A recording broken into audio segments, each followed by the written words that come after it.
दिवाळीच्या रात्री माझी पत्नी माझ्याशी भांडून तिच्या आईवडिलांच्या घरी गेली आणि मी एका रात्रीसाठी 500 रुपयात एक मुलगी घेऊन आलो.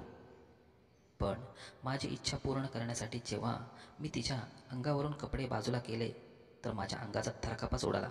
कारण दिवाळीची ही रात्र माझ्यासाठी एखाद्या संकटापेक्षा कमी नव्हती. एवढं भयंकर दृश्य पाहून माझे डोळे पाषाण झाले होते. ज्या मुलीला मी काही वेळापूर्वी आनंदाने माझ्या घरी घेऊन आलो होतो ती माझ्या पलंगावर विवस्त्र पडलेली होती आणि तिच्या शरीराची अवस्था पाहून माझ्या अंगाचा थरकापच उडाला.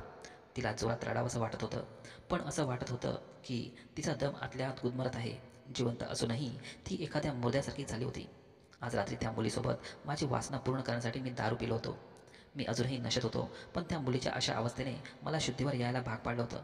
मी कल्पनाही केली नव्हती की एका 16-17 वर्षाच्या मुलीचं शरीर मला अशा अवस्थेत बघायला मिळेल. माहीत नाही कुठल्या क्रूर श्वापदाने तिच्यावर एवढे अत्याचार केले होते की तिचं संपूर्ण शरीर. माझं नाव सतीश आहे आणि मी एका सरकारी ऑफिसमध्ये नोकरी करत होतो. मला पैशाची काहीच कमी नव्हती आणि दुसरा काही प्रॉब्लेम देखील नव्हता. पण माझी बायको नैना ही माझ्यासाठी सगळ्यात मोठी अडचण बनली होती. ती नेहमीप्रमाणेच दिवाळीच्या दिवशी माझ्याशी भांडण करून माहेरी जाऊन बसली. तिची नेहमीची ही सवय होती की आमचं कुठल्याही गोष्टींवरून भांडण झालं की ती लगेच आपलं सामान बांधून माहेरी जात होती. मी तिला खूप समजावून सांगण्याचा प्रयत्न करायचो, पण तिचा राग काही शांत होत नव्हता. म्हणूनच दिवाळीच्या दिवशीही ती जेव्हा माझ्याशी भांडण करून घरातून जाऊ लागली तर मी देखील तिला थांबवण्याचा प्रयत्न केला नाही. मी देखील रोजच्या या भांडणांना कंटाळलो होतो आणि आता काही काळ मला शांतता हवी होती. नैलाला वाटत होतं की कदाचित आज दिवाळीचा दिवस आहे, मी तिला थांबवण्याचा प्रयत्न करेल. पण जेव्हा तिने बघितलं की मी तिला थांबवत नाही तेव्हा ती आणखीन रागावली आणि घराचा दरवाजा जोरात आदळून बाहेर निघून गेली. आणि मी हसलो, कारण यावेळी ती घर सोडून गेल्याने मला फरक पडत नव्हता, तर मी मज्जा करणार होतो. प्रत्येक वेळी ती स्वतःच्या माहेरी जाऊन शांतपणे बसत होती आणि मी पूर्ण वेळ तिची समजूत काढण्यात किंवा तिच्या आईवडिलांच्या घरी फेऱ्या मारण्यात घालत होतो. म्हणून मी ठरवलं होतं की यावेळी मी तिला तिच्या स्वतःच्या भरवशावर सोडेल आणि माझी इच्छा इतर मार्गाने पूर्ण करेन. जशी नैना घराच्या बाहेर पडली मी लगेच तयार झालो आणि गाडीची चावी उचलून गुणगुणत बिल्लोबाईच्या हवेलीकडे निघालो. मला माहीत होतं माझी प्रत्येक इच्छा बिल्लोबाईच्या दारात आल्यावरच पूर्ण होईल आणि इथे आल्यावर मला हवेत ते शांततेचे क्षण मिळतील. बिल्लोबाईने जेव्हा मला दिवाळीच्या दिवशी सकाळी सकाळी हवेलीवर बघितलं तर ती हसतच म्हणाली, काय गोष्ट आहे सतीसाहेब, तुम्ही तर खूपच कामालीचे पुरुष आहात, जे दिवाळीच्या दिवशीही आपल्या बायकोला सोडून बिल्लोबाईच्या हवेलीला रौनक लावायला आले आहेत. बिल्लोबाईचं बोलणं ऐकून मी हसत म्हणालो, सुखाच्या शोधात मी निघालो होतो आणि त्यासाठीच इथे आलो आहे. माझं बोलणं ऐकून बिल्लोबाई म्हणाली, तर मग तुझ्यासाठी एक खूप चांगली बातमी आहे. 16 वर्षाची एक खूप तरुण आणि सुंदर मुलगी आली आहे आणि मी तिला खूप कमी पैशात काही काळासाठी तुझ्या ताब्यात देऊ शकते. कारण ती इथे नवीन आहे आणि कमी वयाची असल्यामुळे खूप भित्री आहे. मला माहीत आहे तू एक सभ्य पुरुष आहेस आणि तिच्यासोबत काही चुकीचे करणार नाहीस. त्या बिचारीसोबत एक खूप भयानक घटना घडली आहे. शक्य असल्यास तिच्यावर प्रेम कर. 16 वर्षाच्या कमी वयाच्या मुलीस बाबतीत ऐकून मला फार आनंद झाला आणि बिल्लोबाईने किंमत देखील खूप कमी सांगितली होती. फक्त 500 रुपयात ती पूर्ण रात्र त्या मुलीला माझ्या ताब्यात देण्यासाठी तयार झाली होती. खरं तर तिथे मुलींची किंमत 5,000 रुपयांपासून सुरू होते. मी पटकन होकार दिला. बिल्लोबाईने त्या मुलीला बोलावलं. तिचं नाव कोमल होतं. ती छोटे छोटे पावलं उचलत बिल्लोबाईच्या जवळ आली. मी तर तिला पाहून पापणी झाकायचंच विसरून गेलो होतो. वयाच्या 16 वर्षी तिचं तारुण्य ओसंडून वाहत होतं आणि मला तिच्याकडे बघून आश्चर्य वाटलं. मी आजवर इतका निरागस चेहरा आणि एवढं अतुलनीय सौंदर्य बघितलं नव्हतं. मी तर स्वतःलाच नशिबात समजत होतो की फक्त 500 रुपयात मला दिवाळीच्या दिवशी त्या सुंदर मुलीसोबत एक रात्र घालवायला मिळणार होती. मला तर वाटत होतं की ही रात्र माझ्या आयुष्यातील सगळ्यात सुंदर रात्र ठरणार आहे. माझी पत्नी नैना देखील खूप सुंदर होती, पण तिच्या तोंडात आग होती. तिच्या तोंडाने तिची सुंदरता दफन करून टाकली होती. आता मला तिच्यात कुठलाच चांगुलपणा दिसत नव्हता. पण या कोमलला बघून मी माझं सर्वस्व हरून बसलो होतो. त्यांचा इरादा बदलू नये म्हणून मी पटकन बिल्लोबाईच्या हातात 500 रुपये दिले आणि त्यांना शब्द दिला की एक रात्र घालवल्यानंतर मी कोमलला हवेलीमध्ये घेऊन येईल. बिल्लोबाईची परवानगी घेऊन मी कोमलचा हात पकडून तिला हवेलीतून बाहेर घेऊन आलो. मी विचार करून खुश होतो की नैनाला तर माहीत देखील होणार नाही की मी तिच्या पाठीमागे अय्याशी करतो. पण ते म्हणतात ना की सत्य लपून राहत नाही, एक ना एक दिवस ते समोर येतच. मला पण अंदाज नव्हता की माझं हे सत्य समोर येईल. कोमलला घेऊन मी सरळ माझ्या घरी पोचलो. माझं हृदय जोराने धडकत होतं की ही पहिलीच वेळ होती जी मी एका परस्त्रीला एकटे मनात घरी घेऊन आलो होतो. माझ्या नियतीत खोट होती म्हणून माझ्या कपाळाला तीनदा घाम येत होता. शेवटी मी माझ्या पत्नीला धोका देऊन तिची जागा एका बाजारूबाईला देत होतो. मी कोमलला सरळ माझ्या बेडरूममध्ये नेलं आणि तिला बेडवर बसवलं. ती दिसायला फार सुंदर होती. मी तिचा हात पकडला आणि तिच्या सुंदरतेची प्रशंसा करू लागलो. कोमल खूपच शांत बसलेली होती. ती काहीच बोलत नव्हती आणि काहीच ऐकत नसल्यासारखं वाटत होती. मला वाटलं कदाचित ती कमी वयाची आहे त्यामुळे तिला संकोच वाटत असेल. मी प्रेमानं तिला माझ्याजवळ घेतला आणि तिला धीर देण्याचा प्रयत्न केला आणि हळूहळू माझ्या बेडवर झोपून तिचे कपडे बाजूला केले. तर तिचं शरीर पाहून माझा थरका पडला. तिची अवस्था पाहून मी श्वास घ्यायचा विसरून गेलो होतो. एक क्षणासाठी मला वाटत होतं की कदाचित ती मेलेली आहे, परंतु ती जिवंत होती. ती श्वास घेत होती. ती पापण्यांची हालचाल करत होती. पण त्या पापण्याखालच्या डोळ्यात मला जीवाची काहीच चमक दिसत नव्हती. मी स्तब्धपणे तिला विचारले, तुझी अशी अवस्था कोणी केली आहे? तुला काय झाले आहे? तिने माझ्याकडे निर्जन डोळ्यांनी पाहिले आणि तिच्या डोळ्यातून अश्रू खाली पडले आणि ते अश्रू उशीवर टपकू लागले आणि ती हळुवारपणे म्हटलं, एका क्रूर राक्षसाने. तिच्या बोलण्याने माझ्या अंगावर थरकाप उडाला होता. मी मूकपणे तिचं अस्तित्व निहाळत होतो. तिथे उपस्थित असलेल्या खुणा तिच्या शब्दांची साक्ष देत होत्या. क्षणातच माझी सगळी नशा दूर झाली आणि मी तिला सोडून काही पावले मागे आलो. ती विचित्र पद्धतीने म्हणाली, काय झालं साहेब? तुम्ही ज्या हेतूने मला इथे आणलं आहेत तो पूर्ण करणार नाही का? तिचं बोलणं ऐकून मी शर्मेने अंथरुणावर पडलेली चादर तिच्या अंगावर टाकली आणि म्हटले, नाही, मला फक्त हेच जाणून घ्यायचं आहे की तो क्रूर राक्षस कोण आहे ज्याने तुझ्यासोबत आता अत्याचार केला आहे. काही वेळ शांत राहिल्यानंतर तिने मला जी कहाणी सांगितली ती ऐकून माझा तर आत्माच हादरला होता की कशा प्रकारे ती एका क्रूर राक्षसापर्यंत पोचली होती आणि त्याने तिच्यासोबत काय केलं होतं. कोमलकडे बघून मला तीनदा माझ्या बायकोची काळजी वाटत होती. तिच्या चेहऱ्यावरही असाच निष्पासपणा होता जसा कोमलच्या चेहऱ्यावर होता. नैना देखील घरातून एकटीच निघाली होती आणि मी तिला थांबवलं देखील नव्हतं. उलट ती जाण्याचा आनंद व्यक्त केला होता. काही क्षणातच माझ्या मनात विचार आला की जर असंच कोणी क्रूर व्यक्ती तिला भेटला तर, आणि हाच विचार करून मला भीती वाटू लागली. माहीत नाही ती माहेरी पोचली होती की नाही. मी तर तिची काहीच खबर देखील घेतली नव्हती. ती कुठे होती मला काहीच माहिती नव्हतं. मी कोमलला म्हटले की उठून तयार हो, मी तुला परत सोडून येतो. माझं बोलणं ऐकून ती उभी राहिली आणि म्हणाली, साहेब, पैसे पूर्ण द्या, नाहीतर बिल्लोबाई मला खूप मारेल. मी तिला तिच्या अपेक्षेपेक्षा जास्त पैसे दिले आणि तिला सोडवण्यासाठी बाहेर पडलो. कारण तिला सोडून मला नैनाचा शोध घ्यायचा होता. मी नैनावर किती प्रेम करत होतो या गोष्टीची जाणीव मला कोमलला भेटल्यानंतर झाली. माझं आणि नैनाचं लव्ह मॅरेज होतं, पण कधीकधी लग्नापूर्वीची व्यक्ती आपल्याला खूप सुंदर आणि मनमोहक वाटते, पण लग्नानंतर तिच्या उणीवा आणि चुका आपल्याला सहन होत नाहीत. असंच काहीतरी माझ्या आणि नैनासोबत झालं होतं.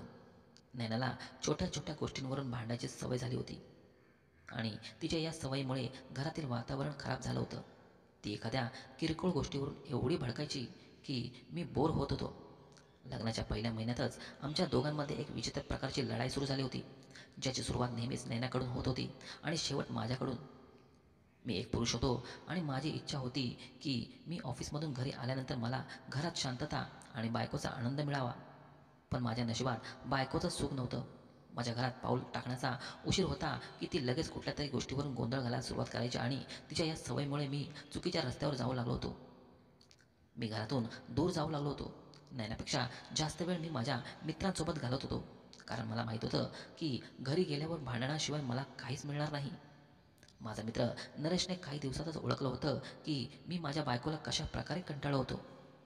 सुरुवातीला त्याला आश्चर्य वाटलं की ज्या मुलीसाठी मी सगळ्या दुनियेशी लढलो त्याच मुलीमुळे मी लग्नाच्या दुसऱ्याच महिन्यात इतका बोर कसा काय होऊ शकतो. पण जेव्हा मी त्याला सांगितले की नैनाचा व्यवहार कसा असतो, तर तो हसून म्हणाला, अगोदर काय तुझ्या डोळ्यावर प्रेमाची पट्टी बांधली होती का, जी हकीकत तुला आत्ता दिसत आहे? नरेशचं बोलणं ऐकून मला लाज वाटली होती, कारण खरंच लग्नाच्या 2 वर्षा अगोदर मी आणि नैना एकमेकांवर प्रेम करत होतो आणि गेल्या 2 वर्षातच मी नैनाचं हे रूप कधीच बघितलं नव्हतं आणि कधीच आमच्यात भांडणे झाली नव्हती. पण माहीत नाही लग्नानंतर नैना एकदमच बदलली होती. नरेश म्हणाला, चल सतीश, मी तुला अशा जागेवर घेऊन जातो जिथे तुला सुखच सुख भेटेल. कोणीच तुझ्यासोबत भांडणारा नसेल. तुझ्या सगळ्या इच्छा पूर्ण होतील. नरेशचं बोलणं ऐकून मी त्याला हसून म्हटले, काय, तू मला स्वर्गात घेऊन जाणार आहेस का? कारण जिवंत असताना मला समाधान मिळणार नाही माझं बोलणं ऐकून नरेश जोर जोरात हसू लागला आणि म्हणाला की मी तुला स्वर्गात घेऊन जात नाही तर बिल्लोबाईच्या हवेलीवर घेऊन जात आहे, जिथे जाऊन तू तुझी सर्व दुःख विसरून जाशील. माझ्यासाठी हे नाव एकदम नवीन होतं.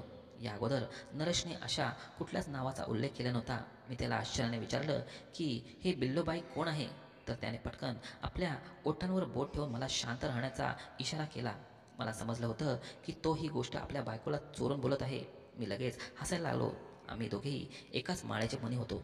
त्याने माझा हात धरून मला त्याच्या घराच्या बाहेर आणला आणि म्हणाला की अशा गोष्टी मोठ्याने बोलायच्या नसतात, भिंतीला पण कान असतात.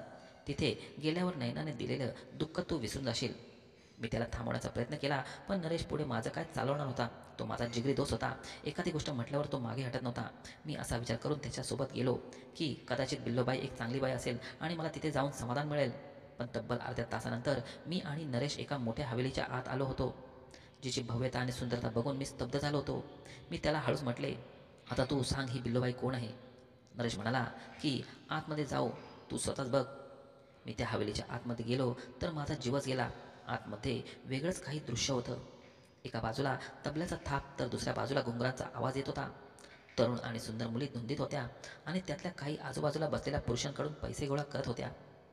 मी नाईलाजाने नरेशचा हात पकडला आणि त्याला म्हटले की इथून परत चल. मी एक सभ्य घरातील पुरुष आहे आणि आजपर्यंत अशा जागी कधीच आलो नव्हतो. माझं बोलणं ऐकून नरेश हसू लागला आणि म्हणाला, इथे सर्व सभ्य घरातील पुरुषच येतात, कारण त्यांच्या बायका त्यांना सुख देत नाही. छोट्या छोट्या गोष्टींवरून भांडण करतात आणि आपल्याला स्वतःपासून दूर करतात. मी म्हटले, तुझ्या वहिनीची देखील हीच अवस्था आहे. तिच्या वागण्यामुळेच मी नाईलाजाने बिल्लोबाईच्या हवेलीच्या रस्त्यावर चालत आलो आहे. नरेशने जबरदस्तीने मला दारू पाजली. मी आयुष्यात पहिल्यांदाच दारू पिलो होतो. थोड्याशा दारूने मला पूर्ण नशा चढली होती आणि त्यानंतर योग्य अयोग्य विसरून मी नरेशसोबत त्या सुंदर तरुणी मुलींच्या मुजऱ्यांचा आनंद घेऊ लागलो. शांतता आणि आनंद काय असतो हे मला पहिल्यांदाच कळले होते. त्या दिवसानंतर मी नैनाशी भांडण करणे बंद केलं होतं आणि जेव्हा जेव्हा मला वाटेल तेव्हा मी उठून बिल्लोबाईच्या हवेलीत जायचो. इथे आल्यानंतर मी नैना आणि तिचे प्रेम विसरून काही काळ शांततेत घालवायचो. जसे जसे दिवस जात होते तसे तसे मी माझ्या पत्नीपासून दूर जात होतो. मी तिच्याकडे दुर्लक्ष करतो हे नैनाला जाणवत होतं. आता तर आमची भांडणे पूर्वीसारखी राहिली नव्हती, कारण मी घरी कमी वेळ घालू लागलो होतो. नैनाची माझ्या विरुद्ध नवीन तक्रार चालू झाली होती की मी तिला वेळ देत नाही आणि कुठे कुठे आपला वेळ घालून घरी परत येतो. दिवाळीच्या एक रात्र आधीही मी नरेशसोबत रात्रभर बिल्लोबाईच्या हवेलीत होतो आणि सकाळी घरी पोचल्यावर नैनाचा स्वभाव पूर्णपणे बिघडला होता आणि ती माझ्याशी भांडू लागली. तिला माझ्यासोबत बाजारात जायचं होतं, पण मी तोंड फिरून झोपी गेलो आणि जेव्हा झोपेतून उठलो तर तिचा रागाचा पारा आणखीनच चढला होता आणि भांडण मर्यादेच्या पलीकडे गेलं आणि ती आपल्या सामान उचलून निघून गेली. मी देखील तिला थांबवण्याचा जराही प्रयत्न केला नाही. मला दिवाळीला हा शुभ दिवस शांततेत घालवायचा होता. तिला जाताच मी बिल्लोबाईजवळ पोचलो. बिल्लोबाईने मला मुलगी देताना जराही मागेपुढे बघितलं नाही, कारण मी बराच काळापासून त्या हवेलीवर येत होतो आणि तिला माहीत होतं की मी आता तिच्या हवेलीचं सौंदर्य पाहिल्याशिवाय राहू शकत नाही. तरुण मुलींना पाहिल्याशिवाय राहणे माझ्यासाठी आता शक्य नव्हते. मी नैना आणि तिच्या प्रेमाला विसरून गेलो होतो. जेव्हा बिल्लोबाईने कोमलला माझ्यासमोर उभे केले आणि फक्त 500 रुपयांच्या बदल्यात तिला संपूर्ण रात्र माझ्यासाठी देव केली, तेव्हा मी तिला आनंदाने माझ्या घरी आणले. मला वाटले की मी तिच्यासोबत दीर्घ आणि सुंदर आयुष्याचा आनंद लुटेल. पण काही वेळाने जेव्हा मी कोमलला पलंगावर झोपवलं आणि माझ्या भावना शांत करण्याचा प्रयत्न केला, तेव्हा तिचं डागाळलेलं अस्तित्व मला पाहून धक्काच बसला. मी विचार देखील करू शकत नाही की एका 16 वर्षाच्या मुलीसोबत एवढी क्रूरता केली जाऊ शकते. काही वेळांपूर्वीच मी दारूचा एक ग्लास पिलो होतो, पण आता माझी नशा पूर्णपणे उतरली होती आणि मी विचारल्यावर कोमलने सांगितले होते की तिचे हे हाल दुसरे कोणी नाही तर तिच्या बापानेच केले आहे. ती एका गरीब कुटुंबातील मुलगी होती आणि तिचा बाप दारोडा होता आणि तिच्या आईवर अजिबात प्रेम करत नव्हता.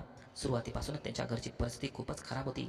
आईच्या आणि वडिलांचे भांडण जास्त वाढल्यावर तिची आई घर सोडून निघून गेली. पण कोमलच्या निमित्ताने तिचा नवरा तिला घ्यायला येईल अशा विचाराने तिने कोमलला सोबत घेतले नाही. कोमलची आई आपल्या नवऱ्यावर खूप प्रेम करत होती आणि तिला वाटत होतं की तिचा नवरा देखील तिला कुठल्याही परिस्थितीत सोडणार नाही. पण कोमलच्या बापाने आपल्या बायकोच्या गैरहजेरीचा फायदा घेत कोमलला आपल्या दारूचा खर्च भागवण्यासाठी 1,00,000 रुपयामध्ये एका 40 वर्षाच्या माणसाला विकलं. कोमल निष्पाप आणि साधीसुधी होती. तिला समजत नव्हतं की नेमकं तिच्यासोबत काय होत आहे. तो माणूस कोमलला आपल्यासोबत घेऊन दुसऱ्या शहरात गेला आणि इथे येऊन त्याने सगळ्यात अगोदर कोमलला आपल्या वासनेचं शिकार बनवलं आणि त्यानंतर तिला देहविक्री अड्ड्यावर विकून टाकलं, जिथे तिचा पहिलाच ग्राहक क्रूर असल्याने सिद्ध झालं होतं.